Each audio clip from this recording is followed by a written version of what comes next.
Like the biggest advice I would give you based on my experience is that you don't have to know nearly as much as you feel like you have to know. We have trainings on writing the right contracts and writing the right contingencies. There's so much knowledge, there's so much information. Like you're not ever going to learn all of it, right? But getting comfortable with that, and then having the resources. Like we have subject matter experts on tax credits, on flipping houses, on you name it, landlord stuff, like everything under the sun. But like you have to be able to be strong enough to be vulnerable and reach out for help. All right, guys, here we go now. It is time to unlock more doors to deals. We're real estate investors here. We're real estate agents here, and we all have one thing in common. We believe that we can live the life of our purpose. We can create financial freedom. We can build a better life for those that we love, and we can live the life of our dreams. I don't care if you're trying to do your first deal or your 500th this year. You can get to the next level, and we're here to help. Welcome to Doors to Deals. I'm your host and founder, Jim Manning. Thank you so much for tuning in. Today's episode can be found on doorstodeals.com/bonus009, and it's all about wholesaling houses with leverage. So here's the deal. Listen up. If you want to learn the most important thing that you can do to get your real estate business off the ground, while we focus on wholesaling with leverage today, this concept and this idea and the ideas in this episode can be applied to any real estate niche. So even if you're wanting to flip or do some rentals, these concepts are really important for you too, even though it's really geared and focused a little bit more on wholesaling in this episode. So one of the most important things we talk about is just why learning from a site like YouTube hasn't actually impacted the amount of businesses that end up failing. So even though there's more information at our fingertips than any time in human history, we are still seeing the same amount of small businesses that get started and then end up closing their doors a year, 2, 3, 4 years later. So we're also going to go over what I was doing completely wrong when I did 0 deals in my first 18 months. And I'm going to share with you the process that I go through now that has helped us to do over 2,000 deals in our careers now over the past 12 years since my first year. So before we get started, let's hear from an active 3 Doors member, Michael Oliver, what he says about being a pro member. I mean, 3 Doors has been huge. I mean, I would not be here without the network that we have of people inside 3 Doors and people associated with 3 Doors. Having that network and having those people to turn to, was huge. And when I did stupid things, I could ask somebody, how do I get out of this stupid thing? I had houses that I bought poorly, and fortunately we have agents that were like, I'll move this for you. I'll get this out the door. We'll figure it out. I interact with somebody from 3 Doors every day. Every day I'm, working with somebody there, and then it just travels through it, and it makes me stronger because I know I have that. And I will say the people that I felt like were my peers when I started 2 years ago, many of them are no longer in the industry because they did not hook up with stronger people.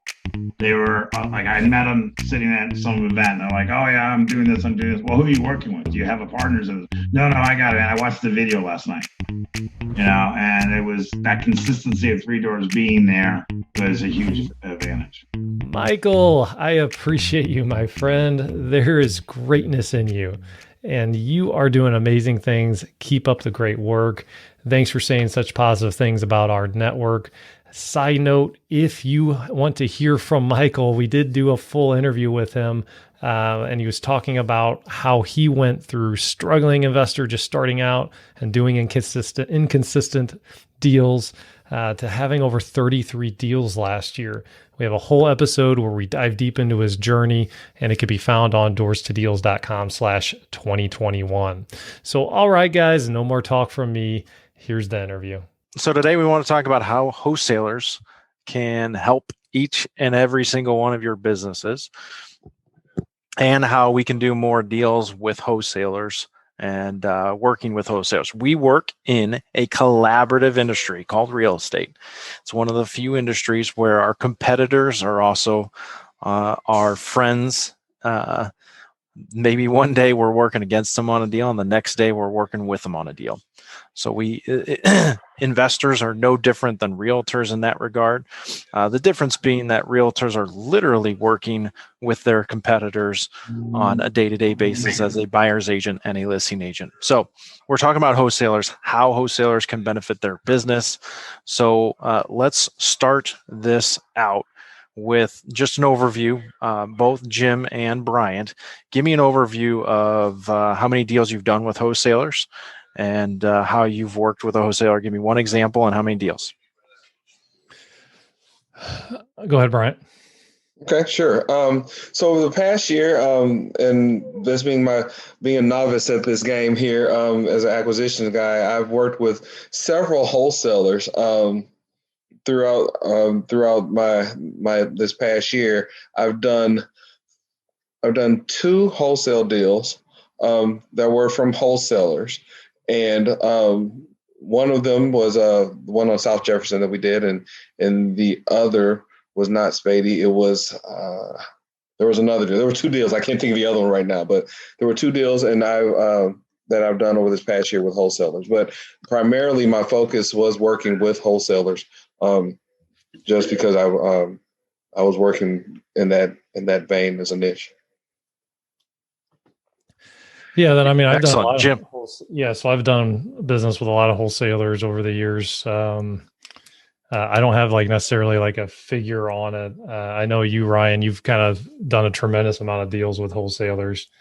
The first deal I ever did, actually, Ryan wholesaled to me before we were business partners, and made a $20K profit with on a little flip in St. Anne off a street called St. Joachim, and it ended up being a really nice thing for sure. So Jim chatted me. He wants to make sure we're on the same page. So today, again, we're trying to understand how we can do more business with wholesalers, and also how you as a wholesaler can do more business with us. So both is pertinent from how we talk about real instances and things that we've gone through in this call. So let's start with Bryant. So, this is newer for you. So you've been in the business now for how long? About a year and a half. Okay, year and a half. You've been with 3 Doors for how long? A year. Awesome. So, a couple of weeks makes a year. Okay. So, over the course of your first year and a half, you talk with everyone on the call a little bit about your journey, because some people have either been in the business for a day, maybe some people have been in the business for 10 years, but it's really good to understand the journey from the beginning, because what a lot of wholesalers do is that's where you start, is wholesaling. So help us understand your journey a little bit. Absolutely. So my wife and I, when we started in our journey, my background, I'm classically trained in chemistry. My wife's a process engineer for a local pharmaceutical company. And so we are not real estate background oriented people. We didn't come from the industry with contractors and things of that nature. So we didn't have that experience, but we had the interest in it as for 2 reasons. First of all, it's one of the most powerful ways and one of the most common ways that people have become wealthy. Number 2, we know that in our own journey for building our legacy and home, we needed to have a home and wanted to understand and demystify the real estate investment business. So we got into it, got started with the journey, went to a real estate investing course. And of course that got us some education that was very general, not necessarily specific for our market here in St. Louis. And so we started looking around for associations to be around people. We understood community is key to understanding, what's going on in the market. So we jumped in, and through a series of events, we're able to tie in with the 3 Doors team. And we had a deal at the time of a property that we didn't necessarily get to do the deal on, but before we were even involved with 3 Doors, the guys were so willing to help, and members of the network kind of embraced us and took us on those steps. And so we were looking to do wholesaling. That's where we started. That was our training initially, because we were honestly fearful of renting and flipping because we didn't have any experience. And so we definitely started off with the wholesale part, but in joining with the Three Doors team, we were able to pick up some education and some tools and plug into the resources available in the company to be able to, first of all, I became an acquisition manager with the team. So I was able to jump on and take opportunity to make sure that we were able to do our first flip, which we have, looks like it'll be listed for next month, and as well as do multiple deals at a time, which one of the biggest deals we had was because I was able to find a deal, try the deal out, and consistently put in offers throughout this past year to get deals going. So I think Ryan and I, we met on a weekly basis. Jim and I met on a weekly basis and started putting out the game plan of getting offers out there, getting appointments out there, and getting on track for the consistent habits that helped us to do multiple deals in our first year. So there's a lot you just kind of dove into, and there's a lot of key points here. So I don't want to go through it too quickly. So we're going to focus with you here for a little bit longer. Sure. So those first 5-6 months you were on your own, you lacked what specifically? What were you searching for? And what did you get by joining Three Doors? Absolutely. Great question. So the first thing that we lacked was a game plan on, okay, what are we how do you go about getting, leads? How do you go about, once you get the lead, what do you do from there? Again, as far as how do you talk to the seller? How do you get the courage to even prospect for more leads? So the lead generation part, and then once you get on the appointment, what do you do next? How do you estimate repairs? Everybody has their own idea. We don't have that background, so estimating repairs wasn't something that was available to us, right? And so they gave us some estimators, but again, a lot of those estimators were based on we don't know what type of numbers. Again, they weren't necessarily something we were confident in. And then the last thing is once you get the property under contract, what do you do next? Who are your buyers? Who are you taking it to? We weren't necessarily taking the property down ourselves. So with that being said, we're like, okay, well, where do we go next? Once we do get the inventory, what's happening? So we had kind of talked to some realtors. When we first started, we had a couple of realtors under our belt that helped us kind of shop the MLS, which was heavily shopped, which is why one reason we were not as successful as we would like to have been.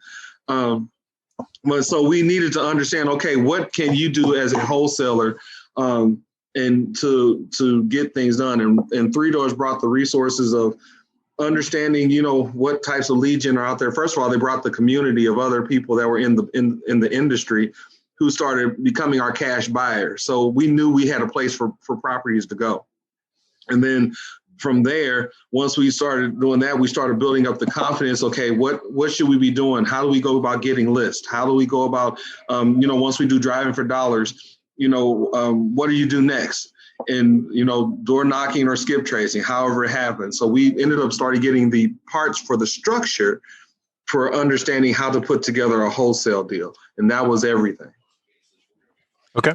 So, and this is not a plug for Three Doors. This is a plug for systems, right? I don't want people to think, oh, this is about Three Doors. It's really not. It's about systems and making sure you have the right systems. So, Jim, let's focus to you a little bit since we just talked to Bryant about systems and we brought that up. So he's talking about having structure. He's talking about, having some kind of a discipline, if you will. So expand a little bit upon that. From someone who's starting out, what they need to develop to ensure their success. Yeah, so I think it all boils down to leverage, guys. And I can't speak for everybody, but I can speak for myself. And when I started out, I actually ended up doing. It's kind of crazy. People kind of don't believe this. So we've done over 2,000 deals in our career. Our record in 2019 was we did 588 deals. And then when I tell people that I did 0 deals in the first 18 months of my investing career, they look at me and they say, wait, what? You've done over 2,000 deals, but you did nothing to start out with. And when I look back at when I started, what I find is that I didn't have any leverage. Okay. So, um, so when I started out, like the second I got into something that I didn't know, what I have to do, I had to go online. YouTube wasn't as prevalent with, this is how long I've been investing. YouTube wasn't what it is today with some knowledge on investing.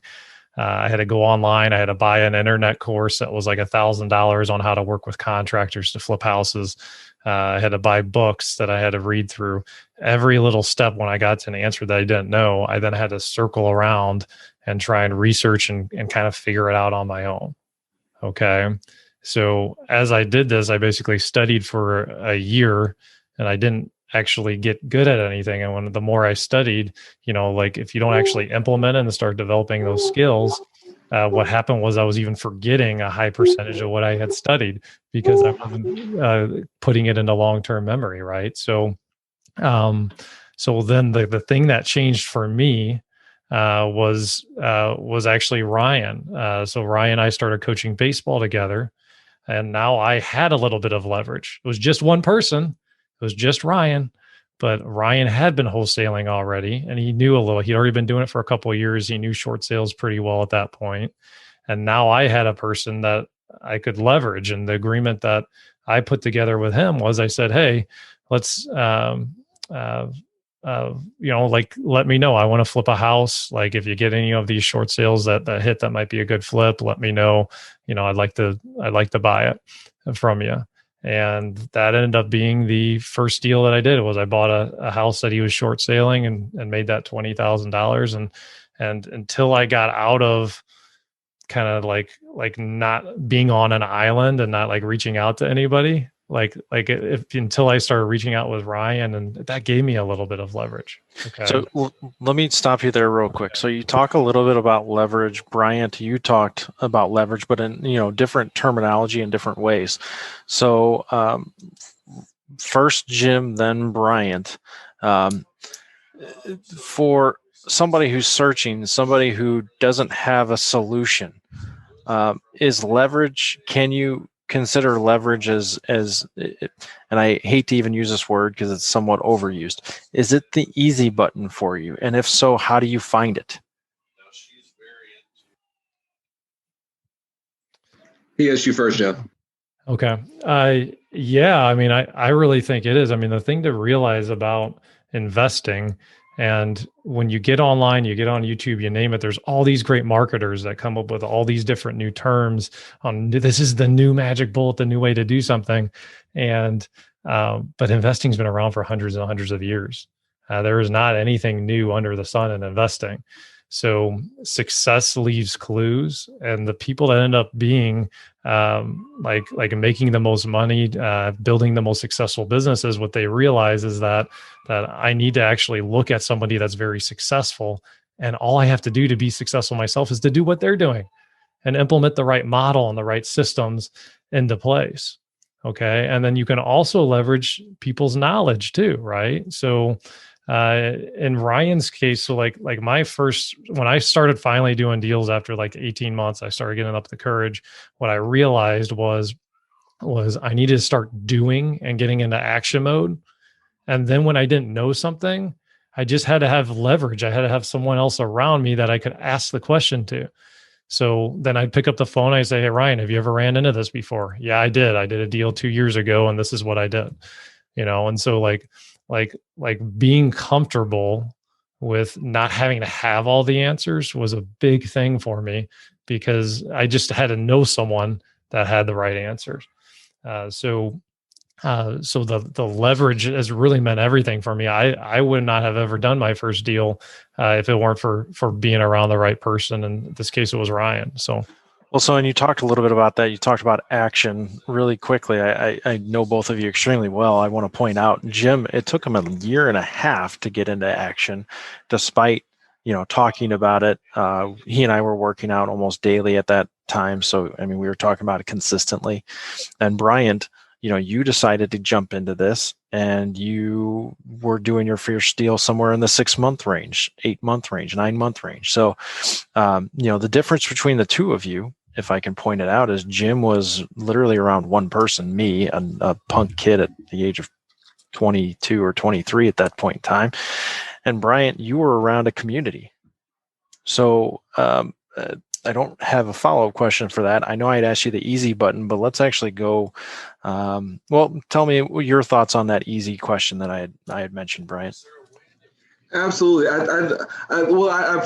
think it's easier because I think there's a mindset that comes along with talking about leverage, and that's we leverage every day. We are either being leveraged or we are leveraging something every day in all areas of our life.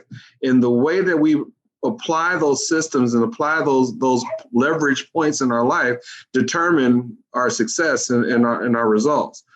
Jim had all the information that he needed and was getting all the information that he could, but he didn't have the leverage point or didn't find the leverage point until he reached out to you and said, hey, look, I really want to make something happen.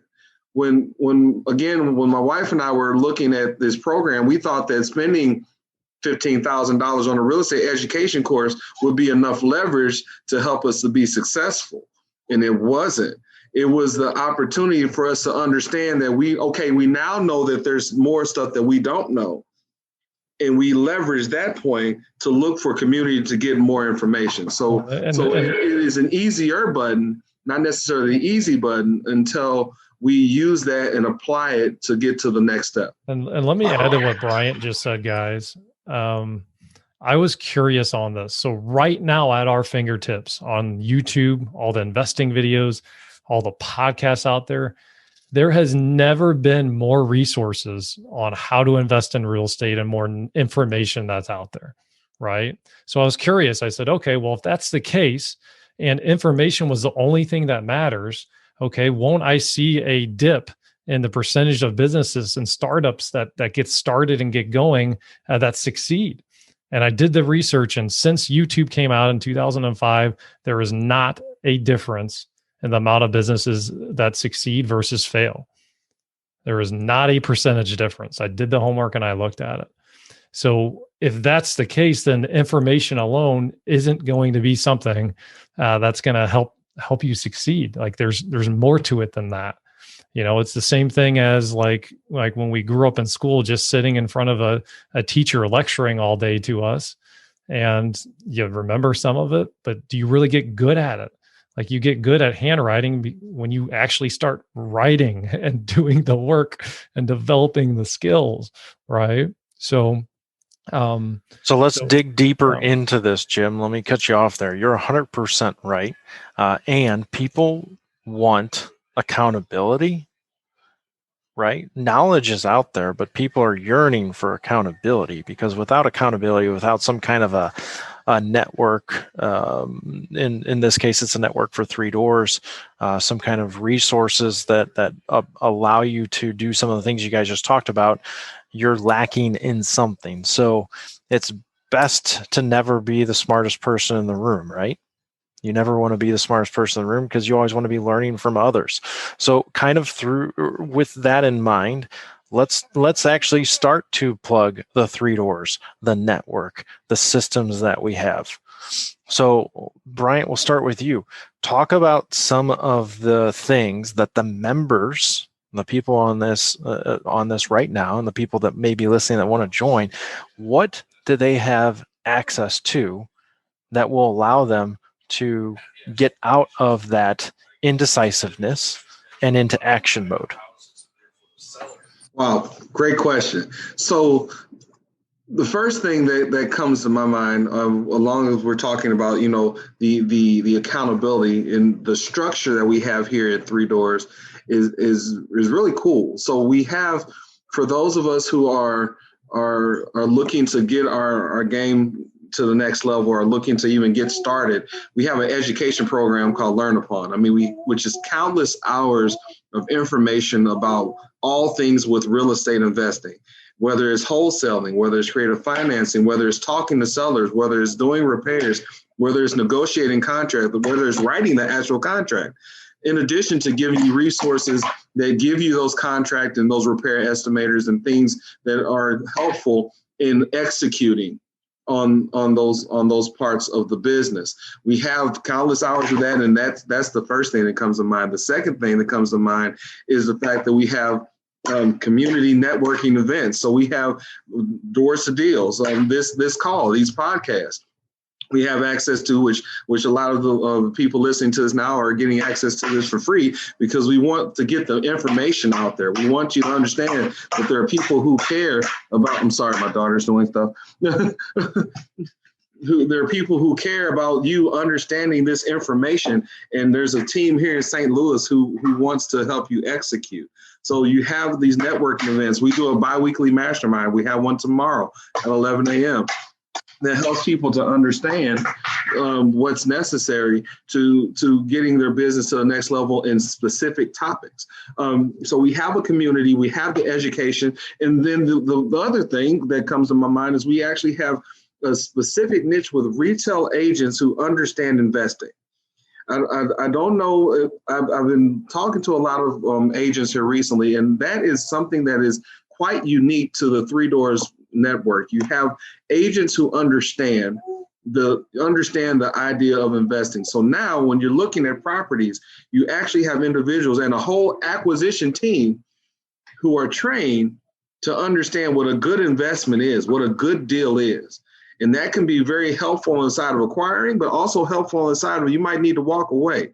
And those are some pivotal things that we have available, in addition to, of course, our Deal Hub, which is a magnificent place for a one-stop shop for wholesalers to bring their deals, as well as to have our investors that are partnered with us come in and check those deals out and be able to find off-market properties in a low inventory time to get access to everything. So those are the things that come to my mind.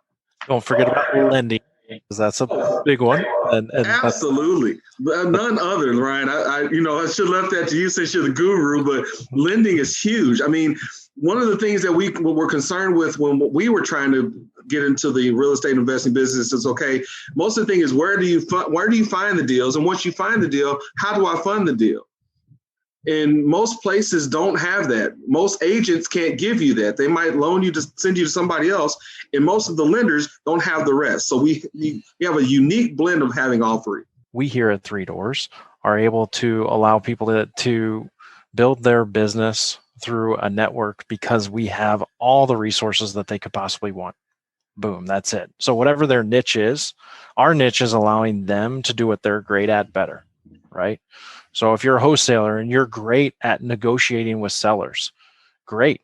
Go negotiate with sellers. I'll give you an example. Joe Jordan and I had lunch with a wholesaler that we do some deals with here locally.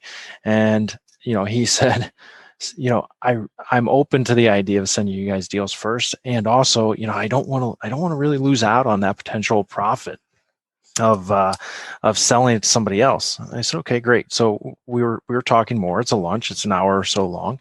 And one of the things he mentioned was, man, that takes him away from when he has to wholesale a property and he doesn't have a buyer lined up right away. It takes him away from then meeting with some some sellers, meeting face-to-face with sellers. It takes him away from lead gen. He is then communicating directly with buyers, right? Because he's doing the disposition. So what I proposed to him is I said, okay, so if you didn't have to do any of the disposition, would that allow you and free up time to do more deals? He said, yeah. I said, okay, so it's a trade-off, right? Are you really great at selling properties, or are you really great at buying them? He's like, my strength is in negotiating with sellers. So what we do, what I know we've talked about is we want to enhance or enlighten your niche and make you better at what you're great at already. So yeah, so I mean, we've seen continue that. What do you guys have thoughts-wise on that? Yeah, so and that's a great example of leverage, right? Getting tied into someone else that can do some of the work and allow you to focus and do what you're good at. Dave Stelmache's another story. Dave, I think he did 30 deals with us in the first year, and then he, in his first full year of real estate investing, then he decided he wanted to live in Mexico for a year. And he was able to do that because he had the leverage of other people that could be the boots on the ground here in St. Louis for him while he lived in Mexico, and he was still doing deals and working part-time, but also living in Mexico. So, I mean, that's the type of thing that leverage can do for you. Absolutely. Well, and you just pointed it out, wholesaling doesn't have to be straight local, right? So, Bryant, how many people have you talked to that are out of town that are wholesaling or doing deals here in St. Louis? Man, there's been a great influx of out of town, out of state wholesalers reaching out from Colorado to California to Florida to Texas to Maine, all over the country. The unique thing about the St. Louis area is even with inventory being low, it has one of the more stable markets. And so people are looking to come here and do business in this area. So the cool thing about it is they reach out to us through our, whether it be through Deal Hub or Facebook or what have you, as they're trying to break into the market.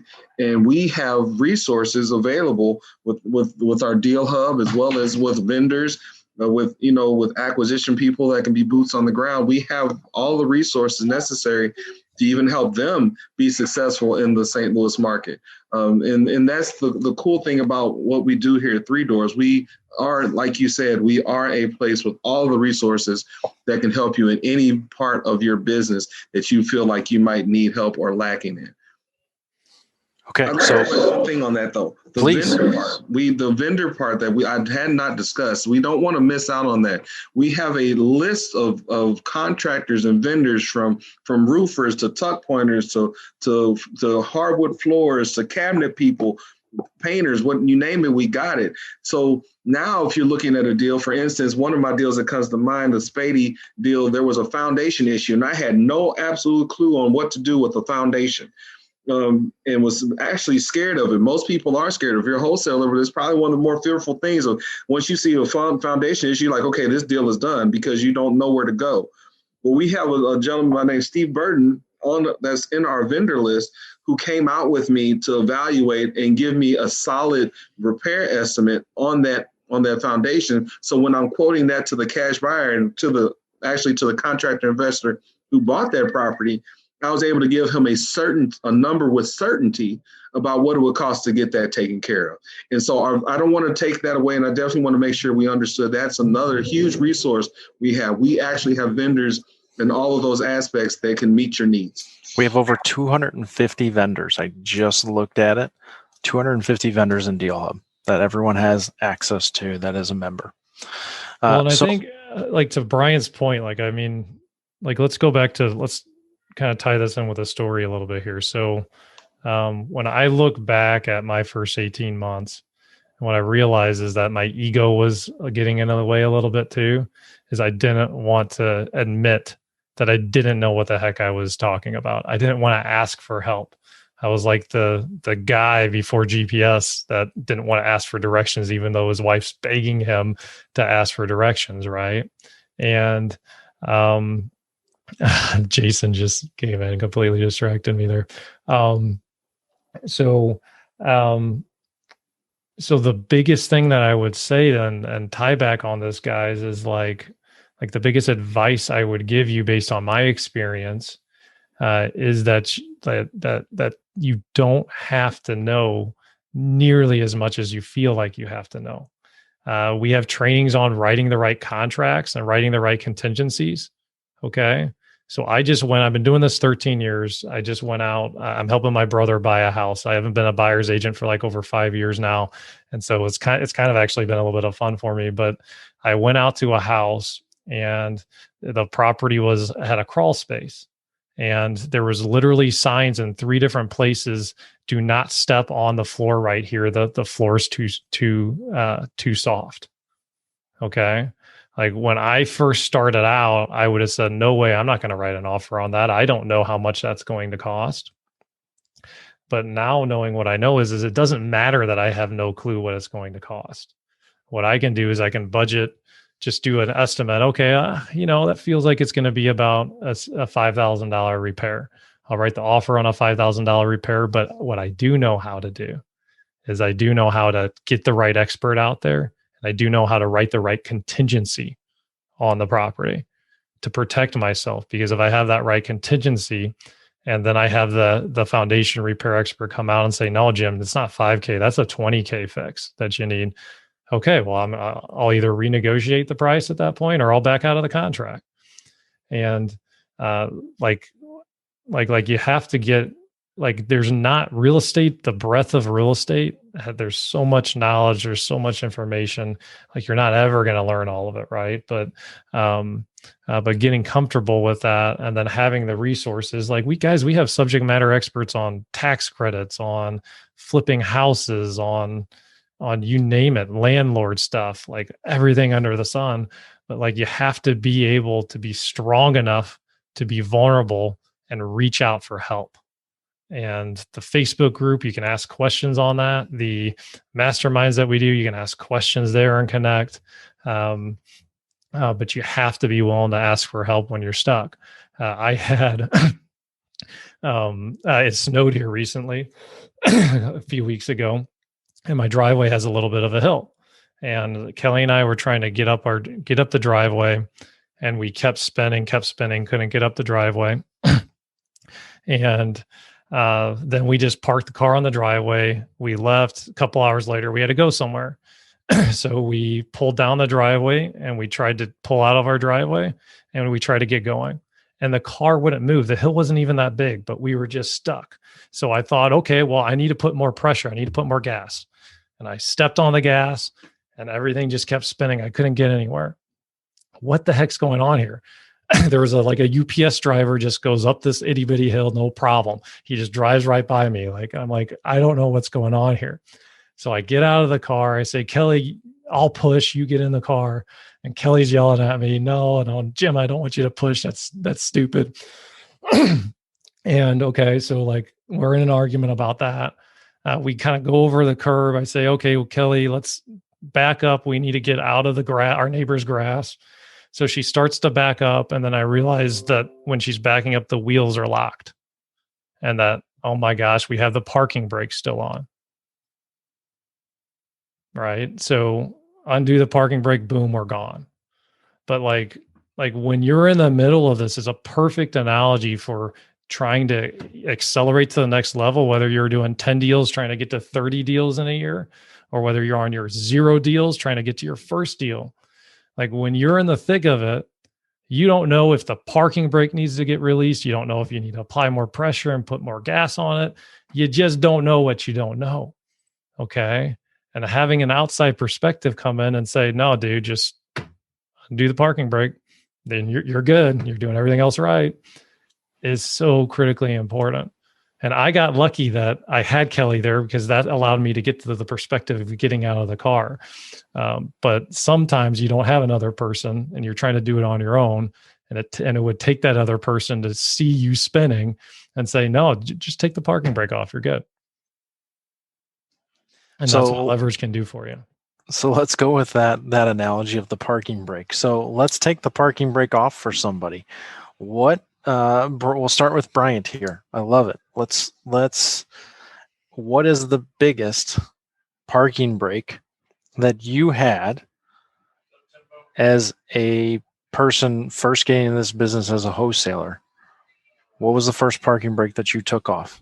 Hey there, if you're looking to get the ultimate edge for your real estate investing company, go to doorstodeals.com/invest for more information. Just so you know, a high percentage of the people that we interview on this podcast are actually already Three Doors Network members. And our network members have a lot of extra resources. They have access to an online training vault with over 3 years worth of content in it. They have access to vendor savings like our Home Depot discount that's literally saved thousands of dollars for members.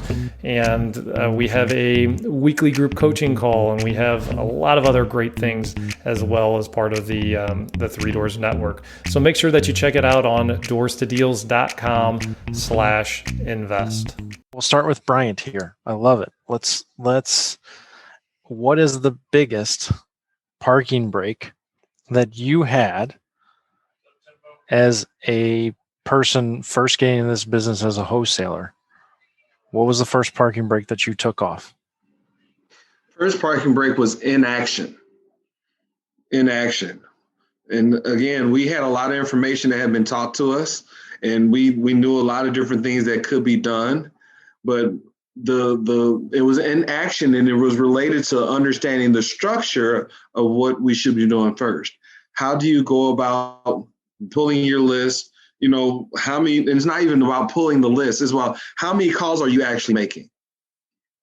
Getting an activity of how many calls are you making? How many appointments are you going on? Pulling that lever. And for some people, that might be a no-brainer. I'm sure there's some wholesalers on here like, oh, I have no problem with that. Hallelujah. That was where it had us in stuck mode, because we were paralyzed by analysis paralysis of just doing what needs to be done to get on the phone. Once we got that, then the next step was, once you're actually at the appointment, getting on the appointment, even if you don't know what you don't know, get to the appointment, take some pictures, and then ask somebody when you come back. Because ultimately, the idea is that the more appointments you go on, the more offers you can put in. And it's the offers that count, because the offers are what determine whether you're going to get the deals done. So let's dig a little bit deeper here. Yep. What exactly prevented you from taking action? Was it fear? Yes, absolutely. Fear of the, not knowing, really not being certain about what I wanted to say. I've talked about this before. Certainty is everything in the business of sales and marketing. Certainty is everything in this wholesaling business. Is everything in fixing and flipping. And the more certainty that you have, the more you proceed with confidence. And so when you're missing certainty, meaning I had to figure out, okay, why are we not certain about this business? It's been done before. There's numerous people that are successful in it. And honestly, they may have different, they've had opportunities or things of that nature. But the one thing that separated us from being successful to being successful now has been certainty. And so, okay. So let me ask you, let me keep digging a little bit, if you don't mind. No. So you were uncertain. Totally understand that. We all want certainty. It's one of our human needs, understandably. I mean, I love certainty. I also like a little diversity, and Sure. that as does most people, or most people do. Sure. What of the fear? So specifically, fear-wise, was it losing money? Let's dig deeper. Why were you fearful of doing a deal? What about that uncertainty? What was it? Because uncertainty alone isn't the fear. Sure. Absolutely. You're right. You're absolutely right about that. Again, understanding, I guess the biggest thing would be understanding the steps. What steps do you take? But we're not getting to the fear. You're just telling me what you don't know. Right. Well, that's the thing. What was the fear? Was it losing money? It was losing money, and it was, honestly, in some cases, it was the rejection. I mean, honestly, when you're prospecting, and when you say no, and you put all this money up front to get in this business and to make things happen, and then the no's come, and you're fearful that you won't get that first deal. I mean that. Okay, so you're fearful of rejection of failure. Yes. Okay, so you were fearing failure. It wasn't even the money thing. Nope. You were fearful that you weren't going to be successful.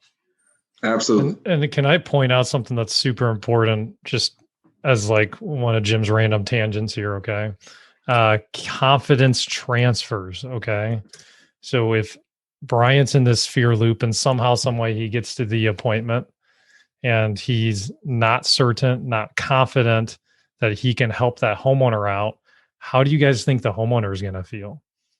Because they can smell that a mile away, guys, when you're not confident. Well, I have this need. I need to sell this house tomorrow. This guy I don't think this guy's ever done a deal before. He's not confident. He's like giving me a lot of answers with maybes. Well, maybe I can do this. Maybe I can't. And what happens to your confidence level and your certainty when you shift your mindset? Okay. Like I had to have a mindset shift from I needed to know all the answers to I needed to just get around people who had the answers. And and when I got there and I got to that attitude, when someone would ask me a question, I could then be honest. I could say, you know what? I actually don't know the answer to that, but I know someone that does. I will get back to you on that. and I could proceed with 100% certainty because I had connections to people that had the answers. And I stopped trying to pretend like I needed all the answers, because I don't. I just need to have the right people around me that have the answers and get them the right information when they need it. Okay. And then when I had that certainty, then that's when more results really started to happen for me. You change the way you look at things, the things you look at change, right? It's a great phrase. So you mentioned it earlier, Jim, that it was a bit of an ego thing in that first year and a half.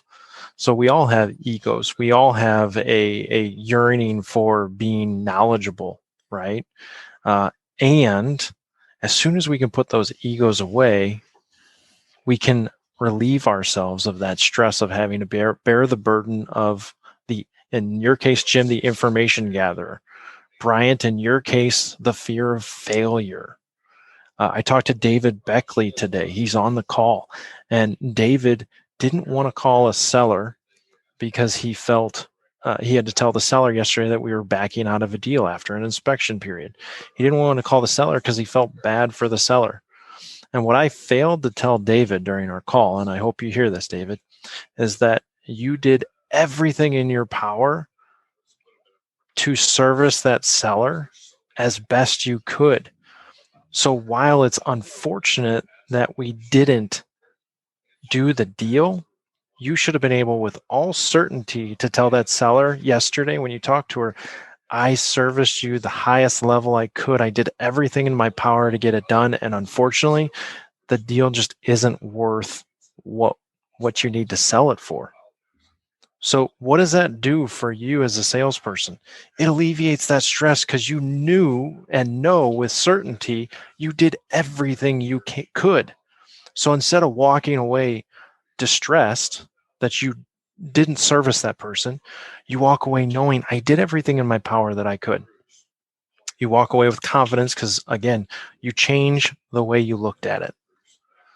So I appreciate you going down the path. I think we still need to go down this path. Jim, what you mentioned was phenomenal. Fear of failure, fearful of being money is extremely important. A lot of people will get a lot out of this.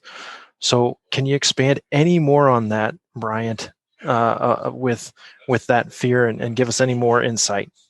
Here's, I'm glad you asked, because I was sitting here thinking, like, one of the other things that had to change was what you just said was true. When you change how you look at things, the way you look at things change. And what I had to focus on was understanding that wholesalers, and I hope the people that are hearing me now that are looking to be wholesalers or in wholesalers understand one thing. You have an immense value in this real estate space. You provide a huge service for individuals who may be stuck with a property or in a situation that they do not know how to get out of. They've talked to other real estate agents, and I love our real estate agents, shout out to them. But sometimes when they're talking to real estate agents, the real estate agents looking at things from a retail perspective, which means that I need you to fix this place up. I need you to pour money into this place before it's right for the person who we're going to sell this to. And they don't have the money to do it, or they don't want to put the money into it. They may not even be interested in it. So wholesalers, you provide a value saying, I will stand in the gap and bring you someone who will buy this property. Whether it's us or whether it's somebody we know, we bring our network, we bring our experience, we bring our influence to the table. So wholesalers understand that you bring a value. And I say that to say this: when I changed how I looked at talking to sellers from a place of I'm trying to get something from them to a place of I'm trying to help them with a problem, that gave me courage to get on that phone and call. And whether they wanted to hear what I had to say or not, I know that I could lay my head down saying, look, I was doing the best I can to help someone with a situation. And again, I don't know who needs it. And sometimes they don't even know who needs it. So I'm asking everybody. And in the midst of doing that, we find ourselves in front of the people who really need what we have. We're looking for the people who are looking for us, but we ask everybody. We are problem solvers. Right? And that's because we're solving needs, not necessarily wants. We don't work with a lot of people who want to sell their home. Those people who want to sell their home, they often don't sell to us because we can't solve their problem. They're not in a situation where it's high priority for them to sell. 100% agree with you. It brings up the point that I don't know if either of you felt this way, but I felt this way. So if either of you want to talk about it, I don't want to expand on my thoughts. I'd love to hear your guys's. But when I was first in this business, I had that feeling of, man, am I taking advantage of a seller because I'm getting it under contract for X and I'm selling it for Y and I'm making a profit? Am I just a real estate salesperson dressed up? And really, I hate to say this for any of you who are out there who are in this industry, but it's one that's kind of viewed negatively. Am I just really a used car salesman? Like that was my thought process. So do either of you have similar thoughts, and can you expand on that and maybe expand on the benefit to the client? I can, but Jim, do you have something you want to say? Go ahead, Bryant.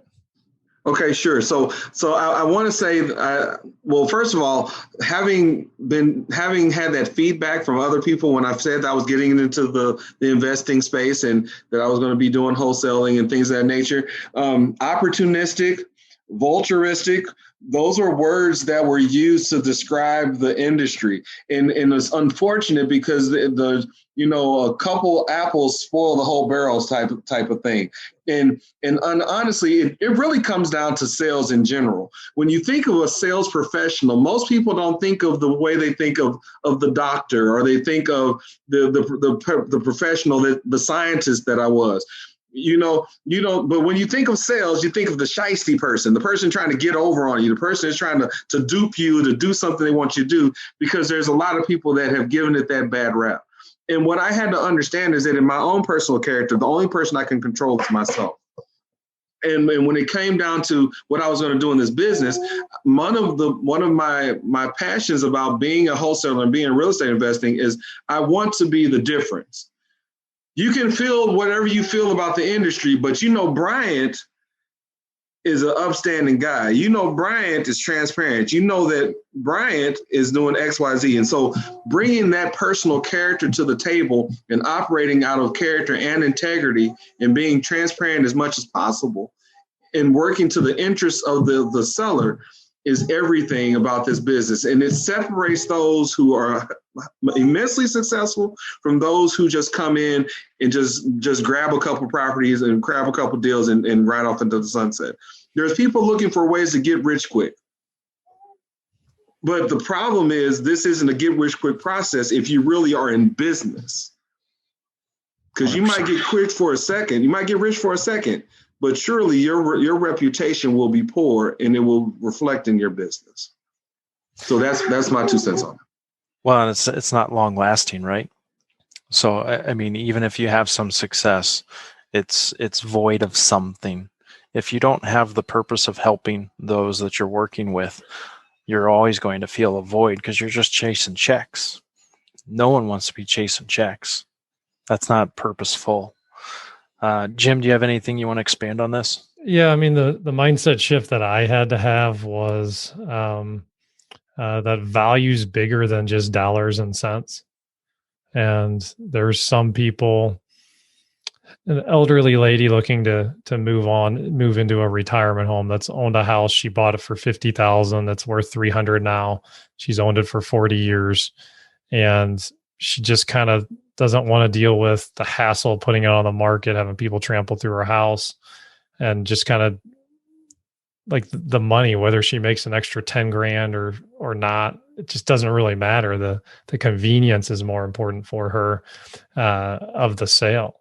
And regardless of, as a wholesaler, if you end up buying the property or having an end buyer buy the property, that's still a service that you provided for her that she didn't know how to do.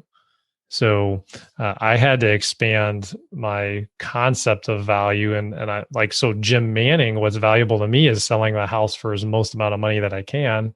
If I was a homeowner selling my own personal residence, but that doesn't mean because it's what's best for me, that's what's best for that individual and what's most valuable for that other individual. And so when I started kind of shifting and thinking like that, a lot of good things changed. So, yeah, go ahead. No, so Jim put it out there. I had put it out there before. We have 5 minutes remaining. If anyone has any questions, please go ahead and ask. Jim and Bryant, while if anybody is going to answer that, one of our main priorities moving forward with this podcast is to really identify how you are doing deals. So I'm going to ask each of you, and we can start with you, Jim. If you were to have to recommend one way to acquire deals right now, what would you recommend and why? So I would. So the first step, in my opinion, on this question is just making sure I know what my end goal is. Okay. So if my end goal was to flip houses, it'd be a little bit different than if I was to wholesale houses. Okay.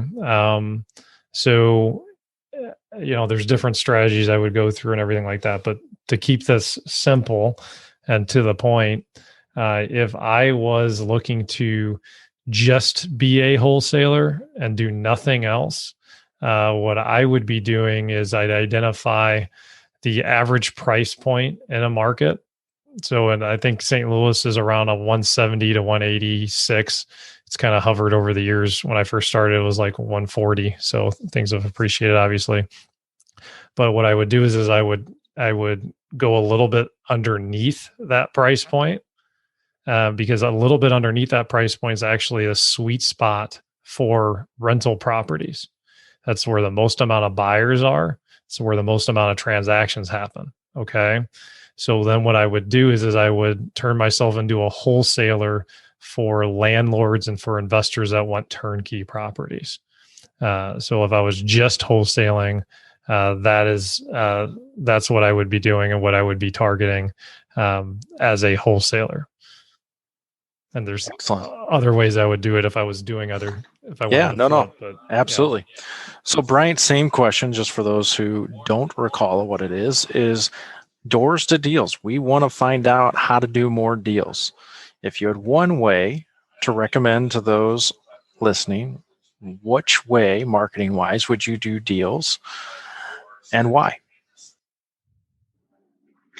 I think in general for me is putting your name out there. The marketing that you do for people to even know that you're looking to buy houses. How many, if you're looking at your situation, and if I could talk about to my friends, and how many of those people that I know in my close circle know that I'm actually in real estate investing and I'm wholesaling? How many of them know that?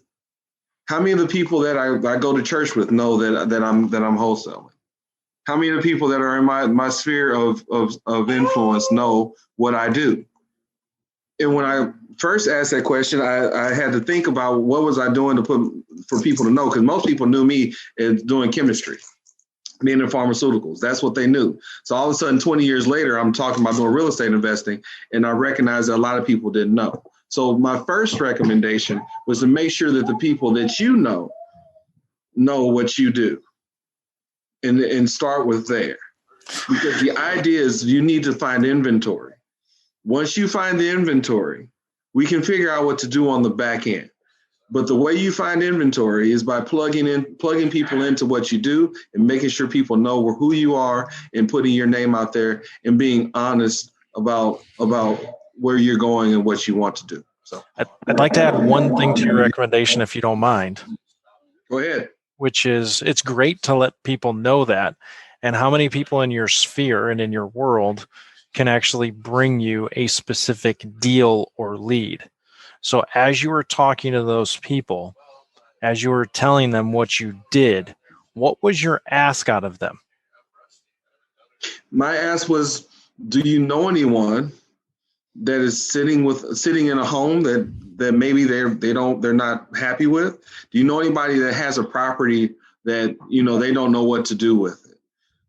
Do you know anybody that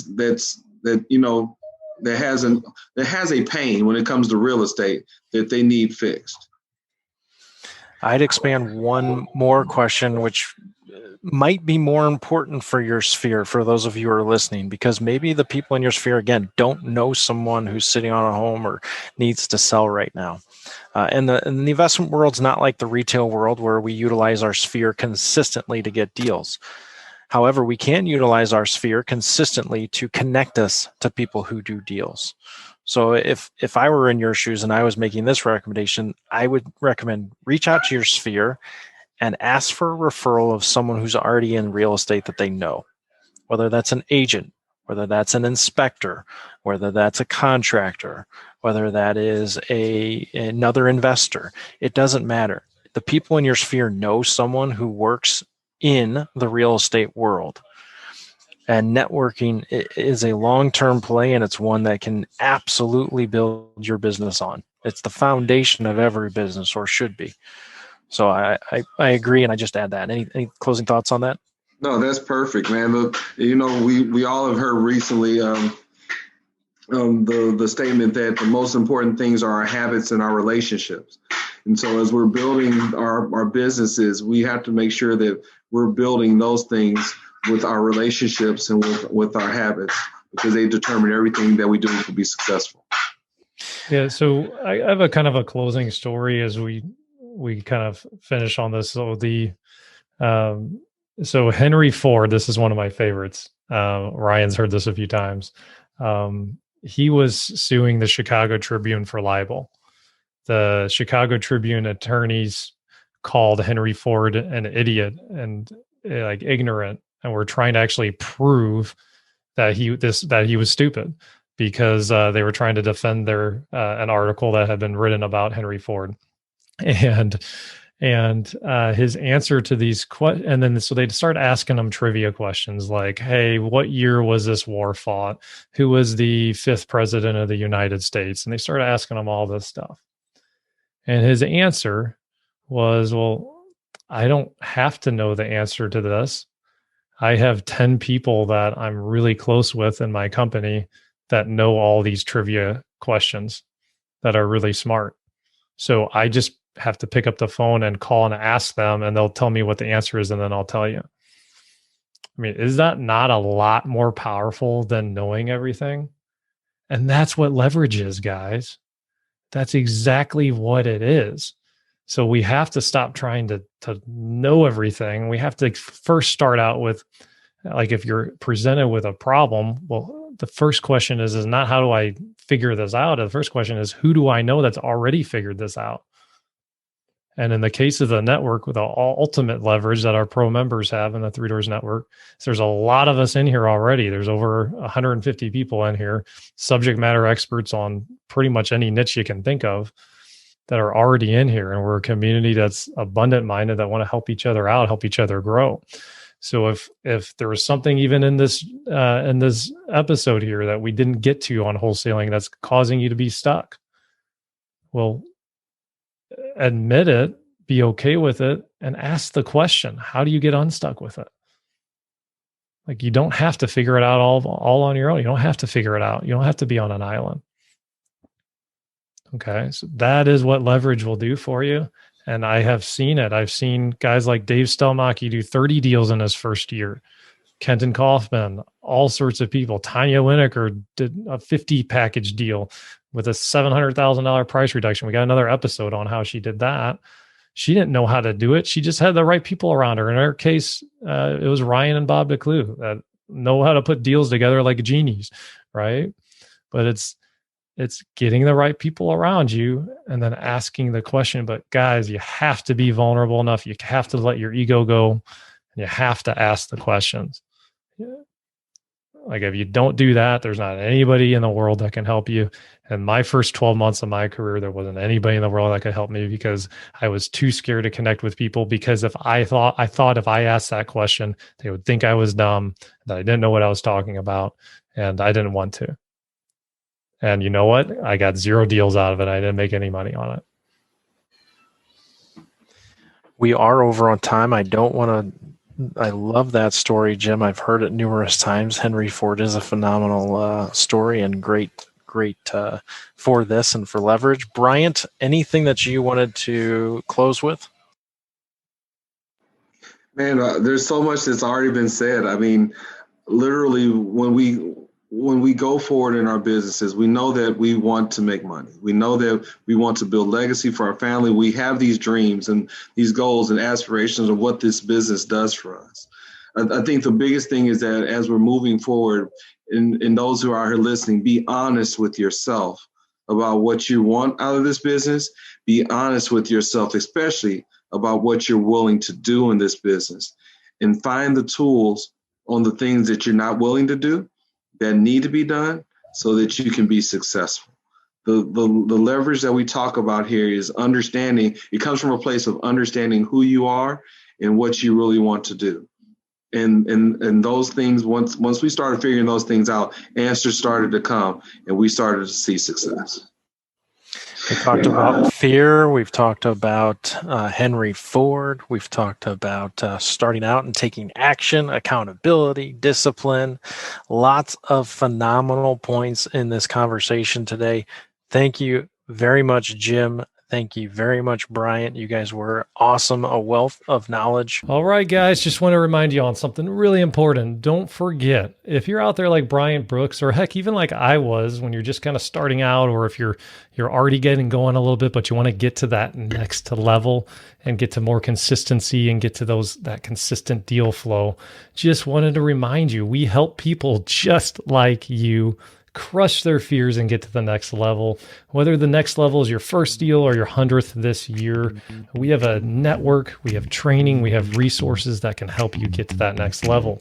To find everything on this episode and additional resources, go to doorstodeals.com/bonus009. Again, that's doorstodeals.com/bonus009.